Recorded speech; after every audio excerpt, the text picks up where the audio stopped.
இந்த திருநாவுக்கரசுன்ற நபர் வந்து அப்போவே அப்ஸ்கண்ட் ஆகிட்டு தான் ஒரு இதுவாக ரிலீஸ் பண்ணியிருக்கான்.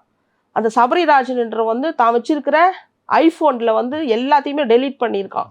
டெலீட் பண்ணோன்னா சிபிஐ என்கொயரின்றதுனால இது அறிவியல் தொழில்நுட்பத்தோட அந்த கைபேசியை பயன்படுத்தி அவங்க டெலீட் பண்ணதெல்லாம் மறுபடியும் ரெக்கவரி பண்ணனால தான் டேட் வைஸ் எடுத்திருக்காங்க. இந்தந்த தேதியில் இந்தந்த பெண்ணை இப்படி இவங்க மிரட்டியிருக்காங்க, நிர்வாணப்படுத்தியிருக்காங்க, பாலியல் வன்புணர்வு, கூட்டு பாலியல் வன்புணர்வு பண்ணியிருக்காங்க, மிரட்டியிருக்காங்க, அடிச்சிருக்காங்க அப்படின்னா டேட் வைஸு. ஸோ இது வந்து மிகவும் ஸ்ட்ராங்காக இருக்கிறதுனால மேல்முறையீடு இவங்க போவாங்க. எப்போவுமே குற்றவாளிகள் ஒரு ஆயுள் தண்டனையோ மரண தண்டனையும் எதுவும் விதித்தாலும் அவங்க வந்து அதை மேல்முறையீடு பண்ணலாம். 60 நாட்களுக்குள்ளே பண்ணணும்.